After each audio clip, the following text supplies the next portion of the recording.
Good morning class, this is your chapter tissues. Today we will start this chapter tissues. So first of all, we have to understand what is the meaning of a tissue.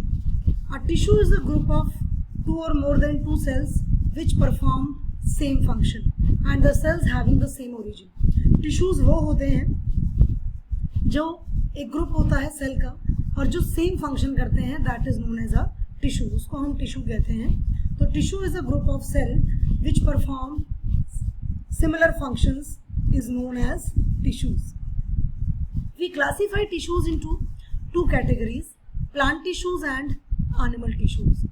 Before discussing this differentiation of tissues between plants and animals, first of all we must understand one thing, कि why tissues are important, why tissues, what is the function of the tissues. Basically tissues जो हमारी body में present होते हैं, बहुत सारे तरह के टिश्यूज हमारी बॉडी में प्रेजेंट हैं और उन सब टिश्यूज के अलग अलग फंक्शंस हैं.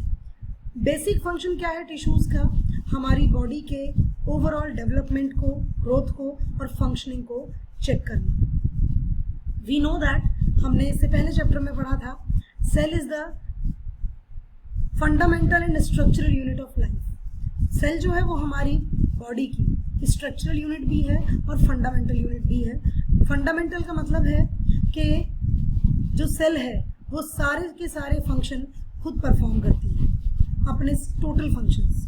और स्ट्रक्चरल का मतलब है कि जो सेल्स, बहुत सारी सेल्स हमारी बॉडी में हैं, जब वो इकट्ठी हुई हैं तो हमें वो बॉडी का शेप मिला है. तो that is the structural and functional unit of life. Life की जो स्ट्रक्चरल और फंक्शनल यूनिट है दैट इज सेल. जब दो या दो से ज़्यादा सेल एक साथ मिल जाती हैं और वो कंबाइन हो जाती हैं तो वो एक जैसा फंक्शन करने लग जाती है, उसको हम कहते हैं टिश्यू. सो टिश्यूज जो होते हैं उनके कुछ स्पेसिफिक फंक्शंस हैं और प्लांट एंड एनिमल टिश्यूज की रिक्वायरमेंट अलग अलग है, जिस वजह से दोनों में टिश्यूज का नेचर भी अलग है. जैसे मैं प्लांट की बात करूं तो प्लांट सेल में जो प्लांट की बॉडी है उसकी खास बात क्या है कि उसको ऐसे टिश्यूज की ज़रूरत है जो स्ट्रॉन्ग हो, जो उसको स्ट्रेंथ प्रोवाइड करे, क्योंकि उसको एक जगह खड़े रहना है होल लाइफ. उसकी जो रूट्स हैं वो बहुत स्ट्रॉन्ग होनी चाहिए, वो सॉइल को बाइंड करें properly, like that. In the same manner, in the same case, उसी तरीके से अगर मैं बात करूं तो एनिमल्स में ऐसा नहीं है. एनिमल्स की बॉडी जितनी ज़्यादा लाइट होगी उतना ज़्यादा एनिमल एक्टिव होगा, ईजिली एक जगह से दूसरी जगह पर चला जाएगा. तो यहाँ पर दोनों की रिक्वायरमेंट अलग है. सेकेंड डिफरेंस, दूसरा डिफरेंस ये है कि प्लांट्स में क्लोरोफिल होता है.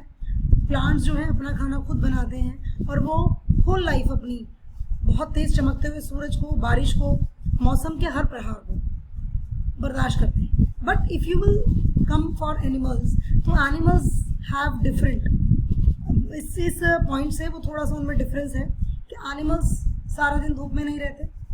सेकेंड थिंग, वो किसी न किसी शेल्टर को ले लेते हैं और उनकी बॉडी की फंक्शनिंग, उनकी बॉडी का जो रिस्पॉन्स है वो प्लांट से ज़्यादा स्पीड अप होता है, फास्ट होता है. तो इन सब रिक्वायरमेंट्स के बेसिस पर प्लांट और एनिमल टिश्यूज़ जो हैं वो अलग अलग हैं. इसी में हम दो इम्पॉर्टेंट टर्म और पढ़ते हैं and that is division of labour. कि जो लेबर है हमारी उसका डिवीजन कैसे करना है बेसिकली, और डिवीजन ऑफ लेबर होता क्या है. देखिए, जब एक छोटा बच्चा मदर के वूम में डेवलप करता है तो उसकी बॉडी सिंपली स्टार्टिंग में कुछ नहीं होती है, सिर्फ एक फ्लैश का पीस होती है. As soon as the development goes on, जैसे जैसे डेवलपमेंट बॉडी का होता जाता है वैसे वैसे उसके eyes, nose, ears, hands, fingers, nails, hairs, legs, stomach, ये सब बनने लग जाती है स्टार्टिंग में, जबकि ऐसा कुछ भी नहीं होता है. That is known as division of labour. कि पहले जो था हमारे पास एक कंबाइंड सेल्स का एक ग्रुप है, बस उससे ज़्यादा कुछ भी नहीं है. कंबाइंड सेल्स का एक ग्रुप है, उससे ज़्यादा कुछ नहीं है. और वो जैसे जैसे ग्रोथ होती है, जैसे जैसे बच्चे का डेवलपमेंट होता है, वैसे वैसे वो अलग अलग डिवाइड होते जाते हैं कि ये सेल्स ये वाला फंक्शन करेंगी, ये सेल्स जो हैं ये हेड बनाएंगी, ये सेल जो हैं ये लेग्स बनाएंगी, ये वाली जो सेल्स है सब में डिवीजन होता है. That is known as division of labour, के हर सेल अपना अलग अलग फंक्शन करती है. And one more important thing, every cell perform, हर एक जो सेल है वो अपना जो फंक्शन है वो अपने रिक्वायरमेंट के हिसाब से परफॉर्म करती है. हर एक सेल का काम करने का तरीका भी अलग है, जिनकी नेचर अलग है सेल्स की. ओके, तो शुरू करते हैं अपने टॉपिक को. तो सबसे पहले हमारा जो डिफरेंस है वो प्लांट एंड एनिमल टिश्यू में है.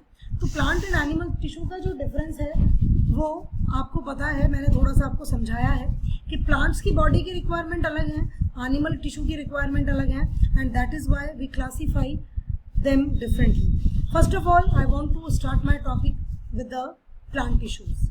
प्लांट टिश्यू को हम दो कैटेगरी में कैटेगराइज करते हैं. The one is meristematic tissue and the other is permanent tissue. Meristematic tissue का मतलब क्या है? What is the meaning of meristematic tissue? Let's understand. Meristematic tissue, these are simple living tissues having thin walled, compactly arranged. compactly arranged मतलब बहुत tight arrangement होता है, बहुत sales जो है वो एक दूसरे के बिल्कुल पास में अरेंज्ड होती हैं, लूज नहीं होती. immature cells which are capable of division and formation of new cells. Meristematic tissue is that tissue जो थिन वॉल्ड सेल्स से बना है, जिसकी जो सेल्स हैं उनमें मेच्योरिटी नहीं है, मतलब इमेच्योर सेल्स हैं, और इसलिए उनमें डिवीजन होगा. मतलब वो सेल्स डिवाइड करेंगी और प्लांट की हाइट को, प्लांट की विड्थ को बढ़ाएंगी. अगर इमेच्योर्ड हो जाएंगी तो उनमें डिवीजन की जो कैपेसिटी है वो खत्म हो जाएगी और इसीलिए फिर वो डिवीजन नहीं कर पाएंगी. And that is why meristematic tissue helps in the formation of new cells. What are the main characteristics of meristematic tissue? These are the main characteristics of meristematic tissue. These are thin cells. These are made up of thin cells. और you can say इनकी जो cell wall है वो बहुत मोटी नहीं होती है, and that is why we termed it as cellulosic. The intercellular space मतलब दो सेल्स के बीच का जो जगह है वो बहुत ज़्यादा नहीं है. Compactly arranged हैं cells. They are compactly arranged. Generally vacuoles are absent.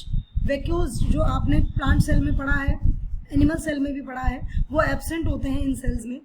Dense protoplasm means protoplasm, cytoplasm जो है वो बहुत ज़्यादा डेंस होता है क्योंकि इनको डिवाइड होने के लिए बहुत सारे एक्स्ट्रा मटेरियल की ज़रूरत होती है. And prominent nuclei are present. These cells have large number of cell organelles. These are helpful in active metabolism. Stored food is absent. इनमें stored food नहीं होता है. Actively dividing cells are present in growing regions of plant. Example, root and shoot tips. ये basically हम divide करते हैं. These are the basic functions of meristematic tissue. तो आपको इससे आसानी भी रहेगी नोट्स बनाने में. आप इसी के थ्रू नोट्स बना सकते हैं कि प्लांट टिश्यू में दो तरह के टिश्यूज होते हैं. One is meristematic tissue and other is permanent tissue. Plant की जो ग्रोथ होती है, प्लांट की हाइट बढ़ती है, होल लाइफ प्लांट की बॉडी में ग्रोथ चलती रहती है, वो कभी भी नहीं रुकती है. होल लाइफ प्लांट की हाइट, प्लांट की विड्थ बढ़ती रहती है, and that is due to the presence of meristematic tissue in the body of the plant.